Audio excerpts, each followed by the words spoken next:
नमस्कार, आपका पसंदीदा डिबेट शो देश का सवाल लेकर हाजिर हूं। मैं हूं मनीष अवस्थी।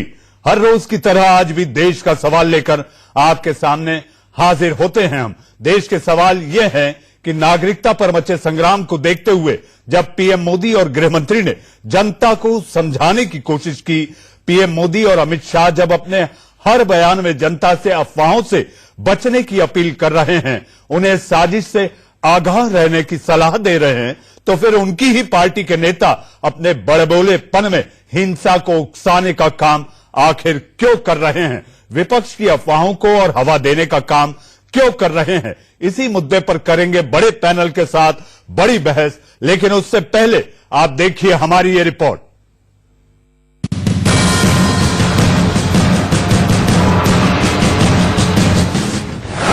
एनआरसी पर पीएम मोदी लोगों का डर भगाना चाहते हैं। भी एनआरसी शब्द पर कोई चर्चा नहीं हुई। मां भारती की संतान है।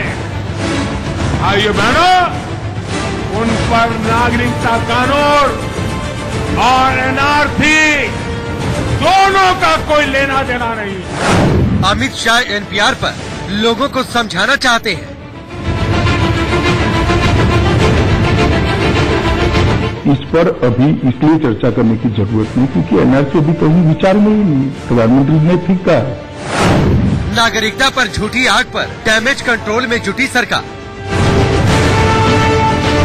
हिंदुस्तान में कोई डिटेंशन सेंटर है? ये डिटेंशन सेंटर और एनआरसी का कोई लेन देन नहीं। लेकिन कुछ बीजेपी नेता ही कर रहे हैं सबसे बड़ा डैमेज। आता हूँ कि अगर इसी प्रकार का इन लोगों का व्यवहार रहा तो मुझे ऐसा लगता है कि ये लोग इटली वालों को इटली चला जाना चाहिए, खासतौर पर सोनिया गांधी को। अगर हिंदुस्तान का सिस्टम समझ में नहीं आ रहा, सीए समझ में नहीं आ रहा, क्योंकि बताता हूँ कि अगर इसी प्रकार का इन लोगों का व्यवहार रहा तो मुझे ऐसा लगता है कि ये लोग इटली वालों को इटली चला जाना चाहिए, खासतौर पर सोनिया गांधी को। अगर हिंदुस्तान का सिस्टम समझ में नहीं आ रहा, सीए समझ में नहीं आ रहा, क्योंकि पप्पू हैं, कभी पास हुए नहीं, हमेशा फेल होते रहे। अगर इनकी समझ में नहीं आ रहा तो थाईलैंड की नागरिकता ले लें। मनमोहन सिंह का हिंदुस्तान नहीं है, आज ये जवाहरलाल नेहरू का हिंदुस्तान नहीं है, आज ये गांधी वाला नहीं है। आज साथियों हिंदुस्तान है आदरणीय नरेंद्र भाई मोदी जी का। आते हैं दो चार टुच्चे लोग धमकी देने का काम करते हैं। मियाँ जी, अब ये हिंदुस्तान नरेंद्र मोदी जी का है। अगर इशारा हो गया ना, 1 घंटे के अंदर सफाई कर देंगे। मोदी शाह के अभियान में लगा रहे हैं पलीता। मुसलमानों ने तो 150 देश से नागरिकता पर फैले भ्रम और गुस्से की आग के बीच सरकार के मुखिया और गृह मंत्री देश को समझा रहे हैं विपक्ष की साजिश से लोगों को आगाह।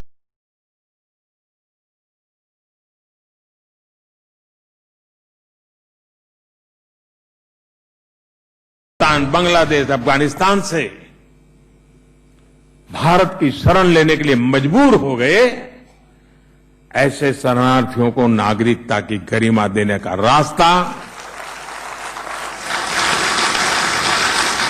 ऐसी अनेक समस्याओं का हल इस देश के 130 करोड़ भारतीयों ने निकाला है। एनपीआर जो है वो जनसंख्या का रजिस्टर है, जो पॉपुलेशन रजिस्टर है। देश में जो भी रहते हैं उनके नाम रजिस्टर्ड किए जाते हैं, जिसके आधार पर देश की अलग अलग योजनाओं का आकार बनता है। और एनआरसी है, नेशनल रजिस्टर ऑफ सिटीजन्स। इसमें से हर व्यक्ति से प्रूफ मांगे जाते हैं कि आप बताइए कि भाई आप किस आधार पर इस देश के नागरिक हो। ये दोनों प्रक्रिया का कोई लेन देन नहीं है, न दोनों प्रक्रिया का एक दूसरे के।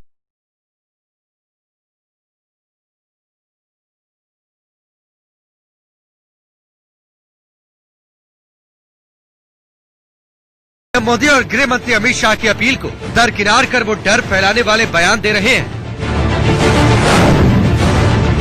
मियाँ जी, अब ये हिंदुस्तान नरेंद्र मोदी जी का है।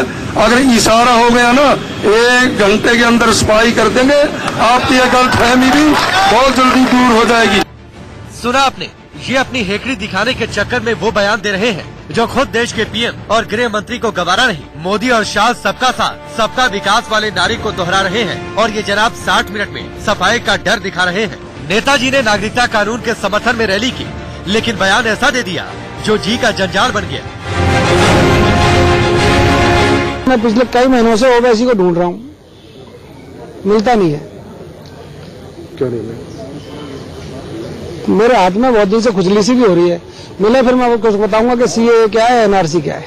इन लोगों ने 1984 के समय जब इंदिरा गांधी जी की हत्या हुई, उस समय जिस प्रकार से इन्होंने देश के अंदर कत्लेआम किया, हजारों सिखों को इन्होंने सरेआम जलवा दिया, मरवा दिया।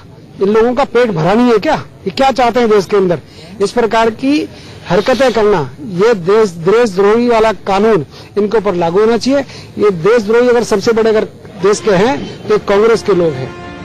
विपक्ष के विरोध के नाम पर बीजेपी के नेता सूरजपाल लंबू का बड़बोलापन बयान भी देखिए। इनके हाथ में खुजली हो रही है। इस तरह के बयान से ये नागरिकता पर भड़की आग सुलगा रहे हैं या सुलझा रहे हैं, आप खुद तय कीजिए। मुसलमानों ने तो 150 देश से જ્યાં પોતે વસવાટ ધારે ત્યાં કરી શકે છે, હિન્દુઓનો તો એક જ દેશ ભારત છે અને ભારત આવે અને એને નાગરિકત્વ મળે એમાં તમારા પેટમાં શેનું પાણી રેડાય છે। एक राज्य के मुखिया कैसे देश की करीब 20% आबादी को भड़का रहे हैं। वो आबादी जो डर और अफवाहों से गुमराह हो रही है, उसे समझाने की बजाय रूपाणी जी को अपना वोट बैंक नजर आ रहा है। यूपीए के जमाने में भी एनपीआर हुआ, मगर सिटीजनशिप एनआरसी नहीं हुआ। और अब के एनपीआर में और पहले के एनपीआर में फर्क ये है कि माँ बाप का नाम पूछकर कहां उनकी पैदाइश हुई बताइए, आधार से जोड़ रहे हैं उसको आप। बीजेपी नेताओं के बड़बोले बयानों की वजह से ही विपक्ष को सरकार की मंशा पर अटैक का मौका मिल जाता है। हिंसा पर उतारू भीड़ को भड़काने वाला बयान क्यों दे रहे हैं नेता? कि जब देश के मुखिया जनता को समझा रहे हैं तो बड़बोले नेता क्यों आग लगा रहे हैं? बड़बोले नेताओं को बीजेपी में कौन शह दे रहा है? क्या देश से ऊपर हो गई है हिंदू मुस्लिम वाले वोट बैंक की राजनीति? Bureau report, India news. जब देश के मुखिया जनता को समझा रहे हैं तो बड़बोले नेता क्यों आग लगा रहे हैं? हिंसा पर उतारू भीड़ को भड़काने वाला बयान क्यों दे रहे हैं नेता? बड़बोले नेताओं को बीजेपी में कौन दे रहा है शह? क्या देश से ऊपर हो गई हिंदू मुस्लिम वाले वोट बैंक की राजनीति?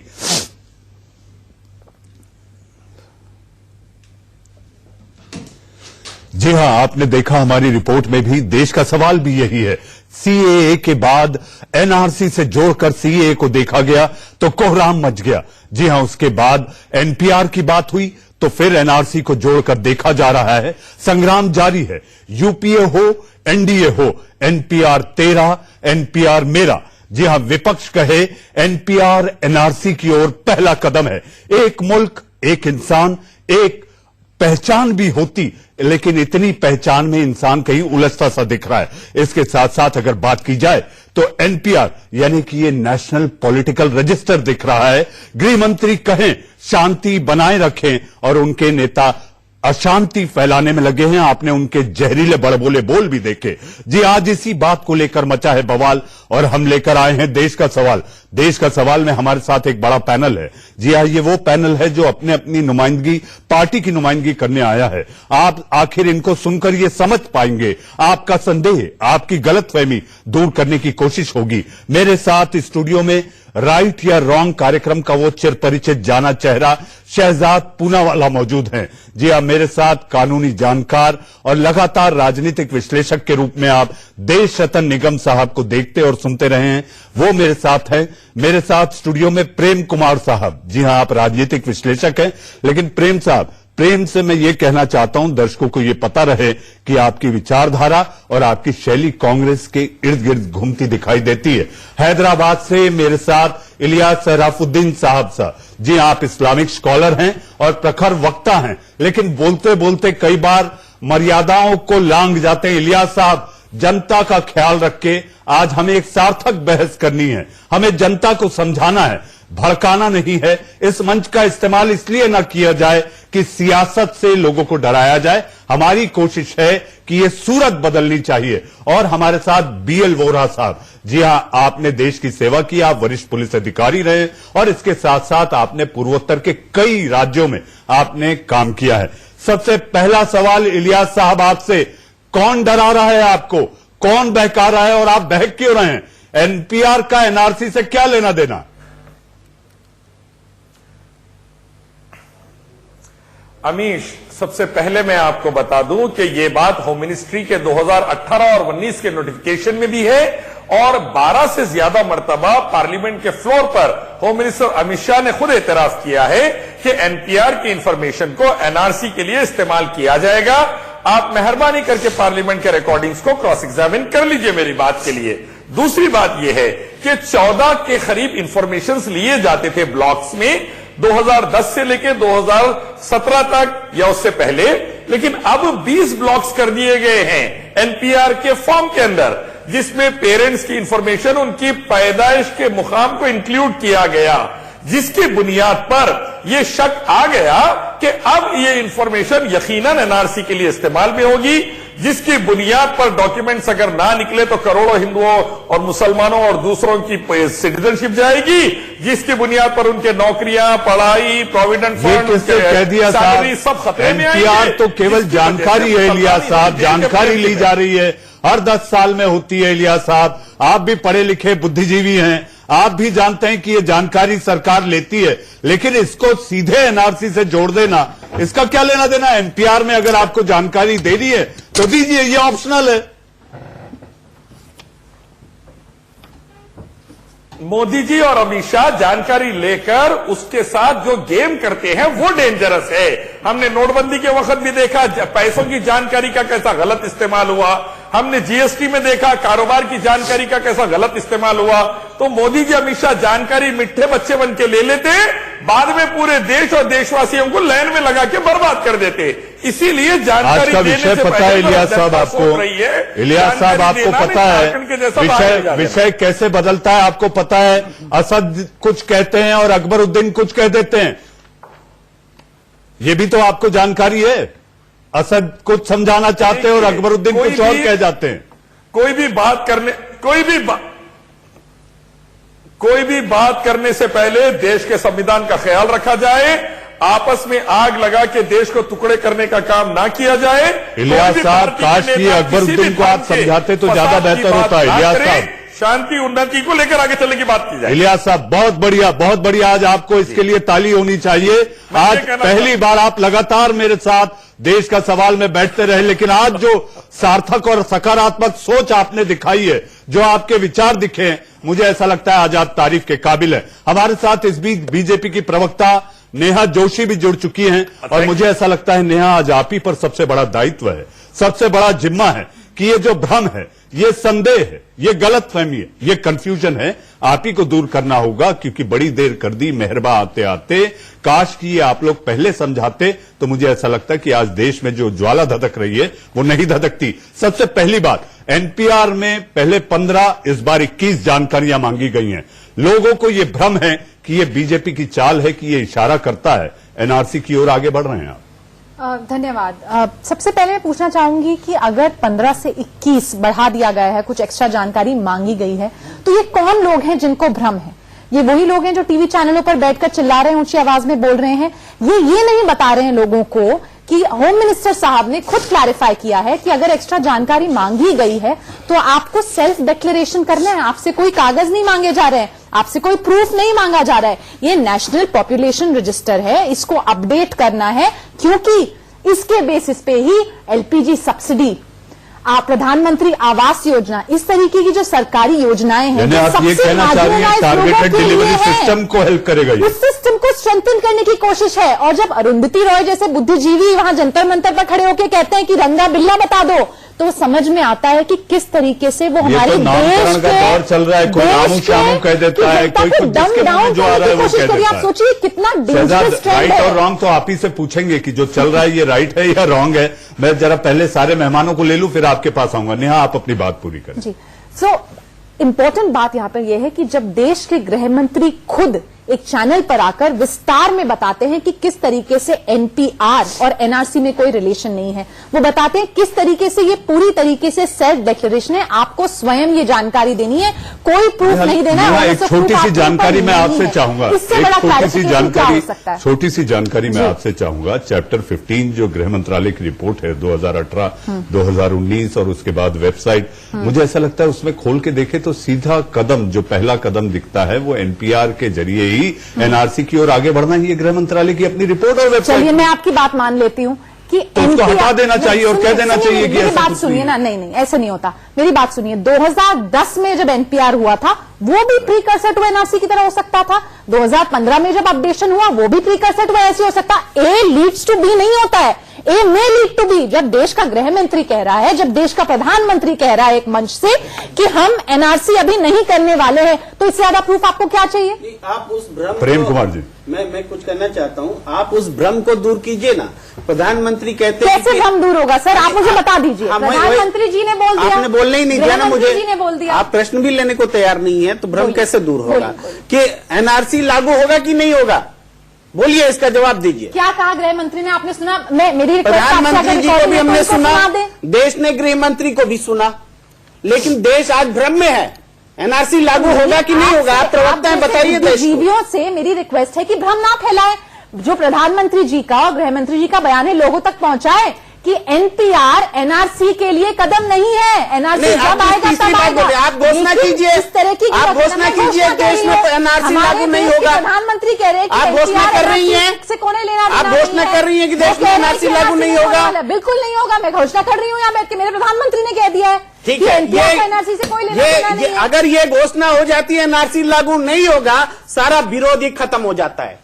सारा विरोध खत्म हो जाता है। देखिए सीएए आने के बाद, प्रेम साहब, जहां तक विरोध की बात की जाए तो हमने बिहार में देखा, मुख्यमंत्री ने कह दिया कि भाई एनआरसी प्रदेश में लागू नहीं होगा। उसके बावजूद आरजेडी ने जो वहां पर कोहराम मचाया, वो सांकेतिक तौर पर सियासत के लिए किया गया कदम था। ये साफ तौर पर दिखाई दिया। आप कह रहे हैं कि आप कह दीजिए तो ये विश्वास का मामला है। निश्चित रूप से जब गृह मंत्री उल्टा बोलेंगे, प्रधानमंत्री एक दूसरे के खिलाफ बोलेंगे, डिटेंशन सेंटर के बारे में झूठ बोलेंगे, आप अलग अलग तरह की बातें लगातार बोल रहे हैं। आप देखिए, जैसे विश्वास का मामला है। निश्चित रूप से जब गृह मंत्री उल्टा बोलेंगे, प्रधानमंत्री एक दूसरे के खिलाफ बोलेंगे, डिटेंशन सेंटर के बारे में झूठ बोलेंगे, आप अलग अलग तरह की बातें लगातार बोल रहे हैं। आप देखिए, जैसे एनआरसी है या नेशनल पॉपुलेशन रजिस्टर है, ये पहले से चल रही प्रक्रिया है। इसमें कांग्रेस का इनिशिएटिव है। ये कभी निगम साहब, कानूनी तौर पर आप समझाइए, एनपीआर क्या एनआरसी की ओर पहला कदम है?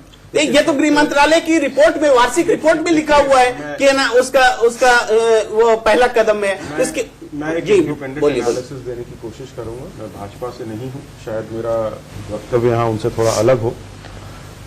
अगर आप एनआरसी की बात करते हैं, वो सरकार की संवैधानिक, वैधानिक, न्यायिक और नैतिक जिम्मेदारी बनती है। 1951 में पहली बार हुआ और उसके बाद नहीं किया गया। 1951 में क्या गलत किया गया था, मैं ये सवाल पूछना चाहता हूँ। आप इसमें एक चीज, आप बीच में ना बोले, बीच में ना बोले। आपको मैं सपोर्ट कर रहा हूँ। आप एक चीज जोड़ लीजिए कि सीएए आने से पहले एनआरसी और उसके बाद एनआरसी में क्या कोई फर्क आया? ये मैं शहजाद से लूंगा, ये राइट है या रॉन्ग है, शहजाद से लूंगा कि भाई एनआरसी हुआ क्यों बना हुआ है। हाँ, मैं ये बता रहा हूँ, ये उनकी दायित्व है जिसको पूरा करना। अगर वो नहीं करते तो शायद मैं पहला व्यक्ति होऊंगा जो सुप्रीम कोर्ट में जाके, जैसे असम में हुआ, मैं पिटीशन फाइल करके, और ये सारे जितने आपको मैंने बताया रूल्स और रेगुलेशंस और आर्टिकल्स, उनके बेसिस पे मैं ही शायद पहला होऊंगा जो इस पे पिटीशन फाइल करके करवा सकता हूं। और दूसरा एनपीआर है, आपका पॉपुलेशन का रजिस्टर है। पहली बार मेरा भी हुआ था 2010 में। मैंने बहुत सारी जानकारियां दी थी और उसमें माँ बाप की जानकारी, तब भी मुझे याद है, मैंने उसमें होता है ना सन एंड डॉटर ऑफ क्या होता है, वो भी था। अब अलग से शायद कॉलम बना दिया गया है। तो ऐसी मैं समझता हूं हर एक को अपने माँ बाप के बारे में मालूम है और उनके जन्म स्थान के बारे में मालूम, मौखिक रूप से बताना है और ये सबको ही बताना है। भाई आप अनाथ तो नहीं है ना, आपका कहीं से पैदा होके तो आए हैं, और आपको ये नहीं पता कि आपके माँ बाप कहाँ हैं क्या नहीं है, और माँ बाप को भी भाई जरूर पता है सबको। तो यही अगर सरकार स्पष्ट करती रहे तो मुझे ऐसा लगता है ये जो भ्रम है और ये जो हवा बना हुआ है ये नहीं होता। 2010 में अगर एनपीआर हो रहा है उसमें उन प्रश्नों की जरूरत नहीं है जो आज वो प्रश्न जोड़ेंगे। 13 नंबर कॉलम पर हमारे साथ बोरा साहब भी है और शहजाद भी। शहजाद, आखिर एनआरसी का हवा कहां ले जाके खड़े करेगा इस मुद्दे को? नागरिक परेशान है नागरिकता की आड़ में। तो देश का सवाल यही है कि एनआरसी और अरुंधति जैसे लोग, आप जानते हैं क्या हो रहा है? ये वामपंथी लोगों का तो काम ही यही है भाई। देश का सवाल यही है कि एनआरसी के बाद अब एनपीआर पर विपक्ष कर रहा है बवाल, और अब मुझे दोनों तरफ से 2-3 सवाल है, मुझे आर्टिकुलेट करने दीजिए। पहला सवाल ये है मेरा कि देखिए, एनआरसी का पहला कदम है एनपीआर। ये आपने सही बताया मनीष जी, कई सारे डॉक्यूमेंट्स में मिनिस्ट्री की वेबसाइट पर और किरण रिजिजू के बयान में भी था जो उन्होंने पार्लियामेंट में दिया।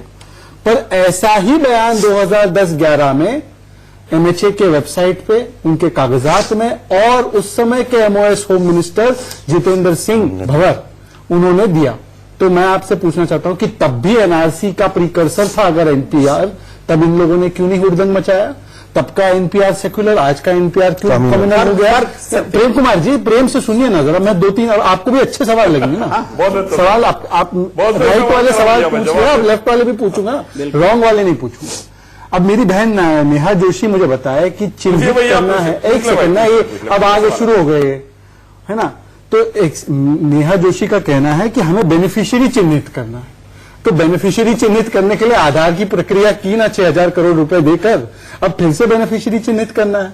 अब मेरा तीसरा सवाल, देशरत्न निगम जी कह रहे हैं कि मैंने 2010 में माँ बाप का नाम भरा था, माँ बाप का नाम भरने में कोई आपत्ति नहीं, पर माँ बाप का नाम भरने के अलावा अब कॉलम ये जोड़ दिया गया है कि माँ बाप के जन्म तिथि और जन्म की डेट और जन्म का स्थान बताइए।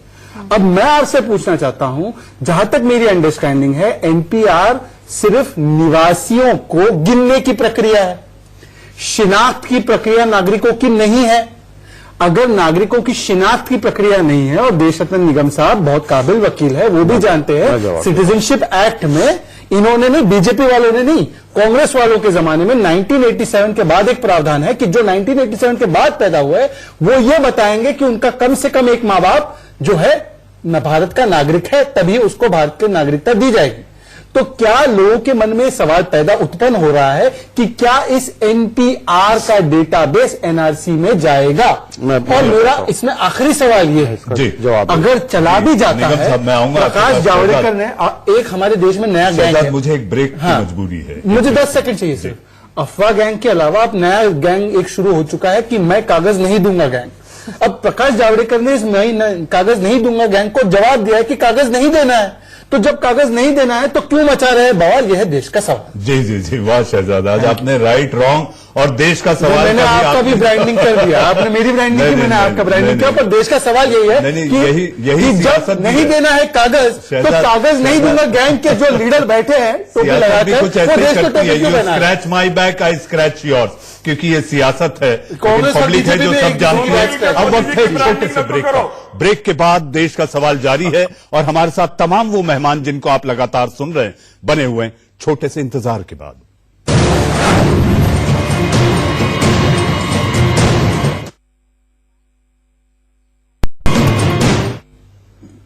जी हां, ब्रेक के बाद फिर एक बार आपका स्वागत है। देश का सवाल लगातार जारी है। वो तमाम मेहमान जिनको आप सुन रहे थे, देख रहे थे, वो अब भी बने हुए। मैं बोरा साहब के पास अभी तक नहीं जा पाया था।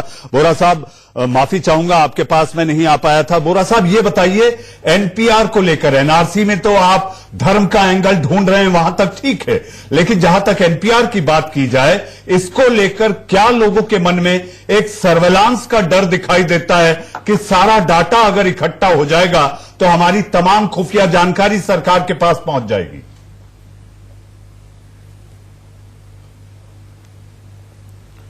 देखिए, एनपीआर की बात मैं 1 मिनट बात करूंगा। पहले मुझे जरा देश की सुरक्षा के बारे में जरा बात करने दीजिए। देखिए, देश की सुरक्षा सबसे महत्वपूर्ण है और उसकी लगता है कई लोगों को चिंता नहीं है। कुछ लोग तो ये चाहते हैं कि देश में शांति ना हो, कुछ चाहते हैं कि हमें खाली वोट बैंक पॉलिटिक्स करना है, उससे हमें और कुछ किसी चीज से काम नहीं है, और कुछ ऑफ कोर्स ऐसे चाहते हैं कि हाँ भाई देश की सुरक्षा के मद्देनजर रखते हुए एनआरसी होना चाहिए, और कुछ ऐसे हैं बेचारे जिनको इसका समझ नहीं है और बड़े कई लोगों के पीछे वो लग जाते हैं, जिससे काम और खराब होता है। अब एनआरसी को अगर हम लेते हैं तो जैसा देश रत्न निकम जी ने कहा कि 1951 में हुआ था, लेकिन तब बड़े हमारे यहां बाहर के आए हुए लोग नहीं थे, तब इतना वोट बैंक पॉलिटिक्स का इश्यू नहीं था, आज वो हो गया है, इसलिए बवाल हो रहा है। अब तीनों चीजें अलग अलग हैं, सीए अलग है, आप जानते हैं, एनआरसी अलग है, और पॉपुलेशन रजिस्टर अलग है। अब पॉपुलेशन रजिस्टर की बात करते हैं तो इसका बेसिक तो यही था कि जितने सिटीजन्स हैं उनको कुछ जो एडवांटेजेस हैं वो मिलने चाहिए। वो पुरानी एक्सरसाइज है, लेकिन मुझे लगता है कि भारत सरकार ने थोड़ी ये गलती कर दी कि सब मुद्दे साथ उठा लिए। बेसिक तो यही था कि जितने सिटीजन्स हैं उनको कुछ जो एडवांटेजेस हैं वो मिलने चाहिए। वो पुरानी एक्सरसाइज है, लेकिन मुझे लगता है कि भारत सरकार ने थोड़ी ये गलती कर दी कि सब मुद्दे साथ उठा लिए। अभी मुश्किल से आग ठंडी हुई नहीं थी, प्रधानमंत्री जी के कहने के बाद सीए और एनआरसी पे के एनपीआर का मुद्दा इन्होंने छेड़ दिया, लेकिन इनकी वैधानिक मजबूरी है, 2021 में सेंसस भी होना है और ये जरूरी है, लेकिन मुझे लगता है टाइमिंग खराब हो गया और जो देश विरोधी तत्व हैं उनको मौका मिल गया कि ये आग जो उन्होंने लगाई है ये लगी रहे और भड़कती रहे जी। और इनको थोड़ा देश के साहब आप बिल्कुल सही कह रहे हैं। बीजेपी के तमाम नेता जो हैं वो इस आग में घी का काम कर रहे हैं अपने जहरीले बोल से। नेहा जोशी, आपने सुना, आप वरिष्ठ पुलिस अधिकारी रहे हैं, आपने देश की सेवा की है साहब में। आप जो जिस तरह से आपके नेता लगातार एक के बाद दिखे गोली मार दो, ऐसा हो तो ऐसा कर दो, नॉर्थ कोरिया भेज दो, आपको नहीं पता? नहीं, आपको नहीं नाम पता? लेके बोलिए ना कि नहीं, किस नेता ने। मैं तो रेल राज्य मंत्री सुरेश अंगड़ी की बात करता हूं। सुनिए, नहीं, आप सुनिए एक बात। अगर सामने से आकर, पुलिस का काम है पुलिस का काम है लॉ एंड ऑर्डर मेंटेन करना। पुलिस हाथों में चूड़ियां पहनने के लिए नहीं वहां पे जाती है। पुलिस तो पहनावा देख के मुहावरे की तरह आप इसको देखें अगर तो प्रधानमंत्री का पहनावा देख करके प्रदर्शनकारियों को पहचानने के लिए है। कुछ डेकोरम इस डिबेट का है, मैं आपको इंटरप्ट नहीं कर रही हूँ तो आप भी शायद मुझे इंटरप्ट ना करें, इतना तो लिहाज रखेंगे। इंटरप्ट के ये सवाल है, इंटरप्शन जवाब दीजिए ना। बात पूरी कर लूंगी तो भरपूर सवाल को जवाब दीजिए, बात आपकी पूरी हो रही है, बोलिए। मैंने सवाल रखा। पुलिस का काम पुलिसिंग है। अगर पब्लिक प्रॉपर्टी को डैमेज पहुंचाया जाएगा और वेस्टेड इंटरेस्ट के जरिए स्टूडेंट्स को एक शील्ड बनाकर इस्तेमाल किया जाएगा और पुलिस को अगर एक्शन लेना पड़े तो आप क्या कहेंगे कि ऐसा ना हो? आपने देखा किस तरीके से एक बच्चों से भरी हुई बस को टारगेट किया था इतना प्रिय सवाल। आप कहेंगे कि पुलिस खड़ी होकर देखती रहे, पुलिस कुछ करे तो वो भी गलत, ना करे तो वो भी गलत। जिस तरह से सामने आई है। एक सेकंड, मुझे एक बात बताइए कि अरुंधति रॉय ये कहती है कि गलत इंफॉर्मेशन सरकार को दो एनपीआर में। एक अरुंधति रॉय देश नहीं है। अरुंधति रॉय देश हो भी नहीं सकती, आपकी बात सही है। आपकी जो दोनों को समझाऊं, कागज फाड़ने वाला गैंग है वो एक शब्द भी तो बोले कंडेमनेशन। अरुंधति रॉय को आपने पोस्टर गर्ल बना रखा है ना, आपकी सेकुलरिज्म, लिबरलिज्म, सारी चीजों का आपने उसको सेकुलरिज्म का पोस्टर गर्ल बना रखा है। आप उसको कंडेम क्यों नहीं करते? देश के लोगों को भड़काना, देश में भ्रम फैलाना। अच्छा, मुझे एक बात बताइए कि देश का गृह मंत्री बोल रहा है कि एनआरसी और एनपीआर का कोई लेना देना नहीं है, उसके बात पे भरोसा नहीं है। पर अरुंधति रॉय लगातार भड़काने के लिए वोट बैंक को आपके दिल्ली चुनाव से पहले साधने के लिए वो झूठ फैला रही है। आपके मुंह से कुछ नहीं निकल पा रहा। आने से पहले तक ये कहा जा रहा था कि सीएए और एनआरसी में कोई संबंध नहीं है। अभी भी यही कहा जा रहा है, अभी भी यही कहा जा रहा है, कोई एनपीआर अभी भी यही कहा जा रहा है। लेकिन अभी भी यही कहा जा रहा है। कहीं और कहा गया है तो मुझे दिखा दीजिए। सुन लीजिए, एनआरसी आया, सीएए आया तो असम में जो एनआरसी से बाहर हुए 19 लाख आपके एनपीआर, प्रेम कुमार जी, आपका एनपीआर कहे कि हमारा एनपीआर पहला कदम है एनआरसी का, तो वो सेक्युलर, इनका एनपीआर कॉम्युनल, ये कैसे हो जाता है? मुझे वो समझाइए ना कि जो प्रक्रिया आप शुरू करें 2010 में आगे ले जाए तो वो कॉम्युनल, आप हर चीज में नहीं लाते, हर चीज में आपका स्टैंड निगम साहब में आ रहा हूं, जैसे आपकी सदन में जगह बदलती है आपका स्टैंड बदल जाता है, मतलब बदल गया। और एनपीआर आने से भी वही हो रहा है। प्रेम जी तो मतलब मनमोहन सिंह कॉम्युनल आदमी थे, इलियास साहब, आप लोग केवल इसमें मीन मेख निकाल कर सूत न कपास जुलाहों से लठी लठा केवल फ्रस्ट्रेशन का इजहार करते हैं और लोगों को डराते हैं, धमकाते हैं और बहकाते हैं।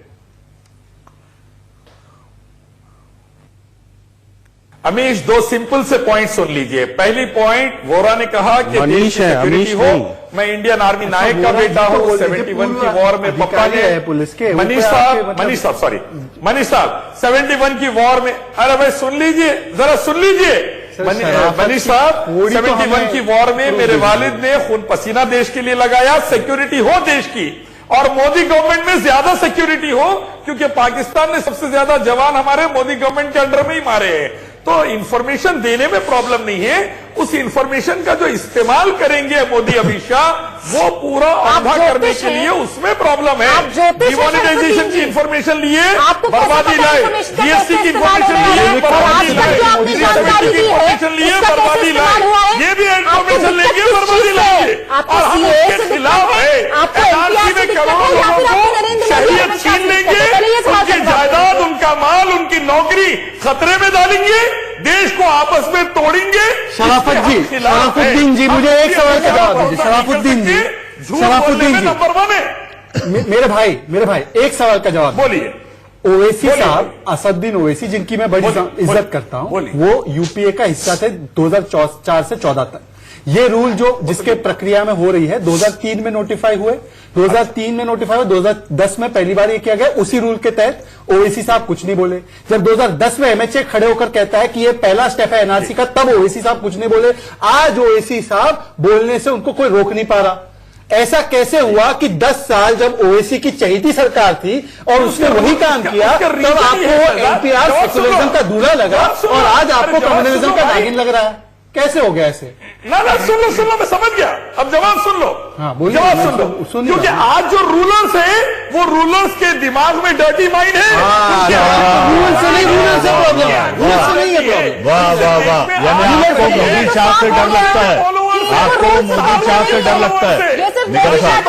निगम साहब, ये आखिर सियासती है जो इसमें आग में घी का काम कर रहे हैं ये लोग, और ये लोग जिस तरीके से बात कर रहे हैं, मुझे ऐसा लगता है कि कहीं ना कहीं जन जागरूकता की कमी रही और लोगों तक ये बातें नहीं पहुंच पाई। अगर सरकार ट्विटर के जरिए कह रही है तो हर अल्पसंख्यक को ट्विटर नहीं समझ में आता, हर अल्पसंख्यक को वो बातें नहीं समझ में आती जो इश्तिहार के जरिए अंग्रेजी अखबार में दिए जा रहे हैं। देखिए, जरूर है, लोगों को समझाना चाहिए और इसमें सरकार के साथ साथ विपक्ष की, ओवैसी जैसे लोगों की, इलियास शराफुद्दीन जैसे लोगों की जिम्मेदारी बनती है।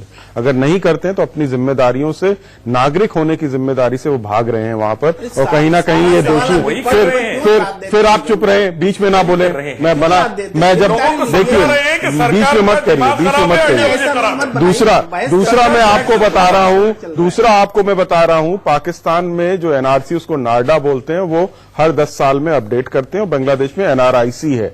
उन्होंने भी ये सारी, और हमारे शर्म की बात है कि हमारे पड़ोसी मुल्क जो हमसे इतना पीछे हैं वो कर लेते हैं और यहां पर उसको ना करने दिया जा रहा है। ये देखिए, इसको थोड़ा ध्यान में रखना पड़ेगा। दूसरा, जो सीए के वक्त जो हिंसा हुई, ये बताया जा रहा था, अभी आज ही जो वीडियो आया है कि जामिया का गेट दिल्ली पुलिस ने तोड़ा, और वीडियो में बड़ा साफ आ गया है कि जामिया का गेट भीड़ तोड़ रही थी, वो भीड़ तोड़ रही थी, और वो भी आ गया। हिंसा में कौन लोग गिरफ्त है,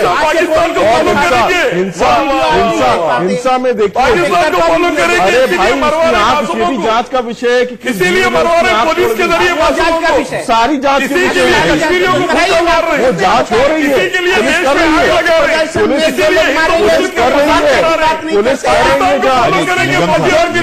मेरा आपसे आग्रह है कि आप उस चीज को साफ करें जो मेरा सवाल था, वही मैं कह रहा हूं, क्योंकि मुझे बोरा साहब के पास जाना है। मेरी जानकारी में मैं चाहूंगा कि वोरा साहब ये साफ करें कि इस तरह के जब डाटा को इकट्ठा किया जाता है तो किसी भी तौर पर कोई सर्वेलांस इसका मकसद नहीं होता। आप पहले अपनी बात पूरी करें, फिर मैं वोरा साहब। देखिए, बड़ा साफ है कि जो भी जानकारी ली जा रही है लोगों की भलाई के लिए जा रही है और घुसपैठियों की भलाई के लिए नहीं ली जा रही है, ये बड़ा साफ होना चाहिए।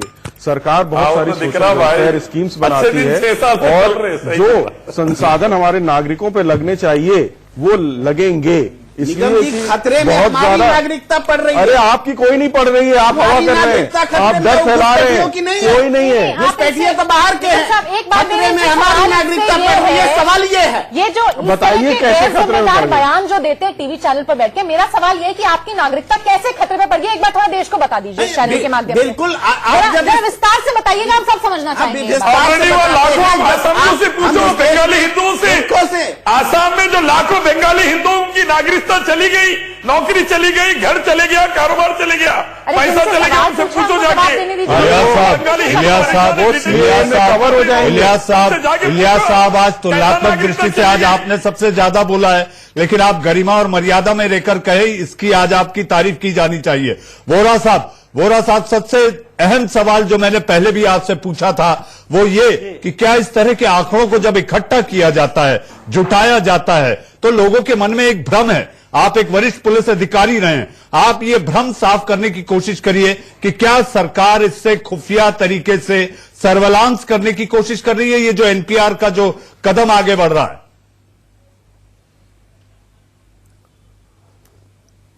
देखिए, ये भ्रम ही है। सर्विलांस करने के और 50 तरीके हैं। आपने जैसे खुफिया तरीका शब्द इस्तेमाल ही किया है, तो इस डाटा से फर्क नहीं पड़ता इंटेलिजेंस एजेंसीज को। आज भी जितनी इंटेलिजेंस एजेंसीज हैं उनके पास काफी डाटा ऑलरेडी होगा, और ये इस तरह ओपन सरकारी डेटा से इंटेलिजेंस एजेंसीज जो हैं वो कोई ज्यादा इनसे इंफॉर्मेशन कलेक्ट नहीं करती हैं। ये एक भ्रम है। तो इसको तो मैं बड़ा क्लियर कर दूं कि इसका सर्विलेंस में कोई फायदा नहीं इसको होने वाला, ना वो उसको इस्तेमाल करेंगे। आने बड़े लार्ज बेसिस पे जब बड़े बड़े कोई इश्यूज की बात हो तो सिर्फ फिगर्स यूज हो सकती हैं शायद, लेकिन इंडिविजुअल डिटेल कभी भी यूज नहीं हो सकती। जी नेहा, मेरा चूंकि ये बहस का आखिरी पड़ाव है, मैं आपसे जानना चाहूंगा और मैं चाहूंगा कि आप ये इस बात को स्पष्ट करें कि जिस तरीके से मिसलीड करने वाली बात है, या तो वेबसाइट और रिपोर्ट से वो सारी चीजें हटा दी जानी चाहिए ताकि लोगों के मन में ये भ्रम न रहे। तो आखिर मिसलीड न केवल दूसरे विपक्षी दल कर रहे हैं, बल्कि सरकार की अपनी वेबसाइट, सरकार की अपनी रिपोर्ट भी गुमराह करने वाली दिखाई देती है। तो किसे सही माना जाए, गृह मंत्री को या रिपोर्ट को? मैं आपकी बात से बिल्कुल सहमत नहीं हूं, कुछ भी मिसलीड करने वाला नहीं है। अभी शहजाद जी ने बहुत अच्छा एक पॉइंट कहा कि जब 2003 में नोटिफाई किया गया, 2010 में एक्सरसाइज की गई, उसी रिपोर्ट के आधार पर की गई, तब कोई सवाल नहीं उठे, तब ये कम्युनल नहीं था, तब ये किसी को मार्जिनलाइज नहीं कर रहा था, किसी को उस पर गुस्सा नहीं आ रहा था, ओवैसी जी उस पर बयान नहीं दे रहे थे। आज वही एक्सरसाइज रिपीट की जा रही है तो उस पर सबको गुस्सा आ रहा है। अभी साहब ने मुझसे सवाल ये पूछा कि उसमें एक्स्ट्रा पॉइंट ऐड किए गए। आखिरी पड़ाव है, मुझे बहस खत्म करनी है। मैं आप ही का जवाब दे रही हूँ, उन्होंने सवाल पूछा था, मैं उसका जवाब दे रही हूँ कि वो कह रहे हैं कि इसमें कुछ एक्स्ट्रा सवाल ऐड किए गए। अब कॉन्स्टिट्यूशन हक देता है गवर्नमेंट को अधिक जानकारी लेने का, चेंजेस करने का विद टाइम। अगर वो सब सेल्फ डिक्लेरेशन पे है, आपको कोई प्रूफ नहीं देना है, कोई ओनर्स ऑफ प्रूफ आपके ऊपर नहीं डाला जा रहा है, गवर्नमेंट आपको ट्रस्ट कर रही है, आपको क्या परेशानी है ये आप मुझे समझाइए। लेकिन हाँ, जो गलत जानकारी देगा उसकी जिम्मेदारी जरूर बनेगी। और एक बार अगर ये प्रक्रिया चालू हो गई, लोगों को पता लगेगा कितनी आसान है और जितने भ्रम वैसे ही दूर हो जाएंगे। जी हाँ, तो आपने देखा तमाम मेहमान अपनी राय है, बीजेपी की अपनी बात है, लेकिन अब भी ये सवाल बना हुआ है कि आखिर ये कंफ्यूजन कैसे दूर होगा। जी हां, संकट में नागरिकता या भरोसे का संकट, कंफ्यूजन दूर होना जरूरी है। एनपीआर तो झांकी है, एनआरसी अभी बाकी है। देश का सवाल में आप लोग जुड़े, बहुत बहुत धन्यवाद। खबरों के सिलसिले को, जी हां, दिन भर की खबरों के पिटारे को लेकर आएंगे मेरे अपने सहयोगी रोहित पुनेठा, आंख कान खोल के 7:55 पर। पीएम समझाएं, एमएलए भड़काए, शाह पर ओवैसी का हमला, पाकिस्तान को भारत का सहारा, बुमराह पर गांगुली का बैन, दिल्ली में रिकॉर्ड तोड़ सर्दी। देखिए आंख कान खोल के।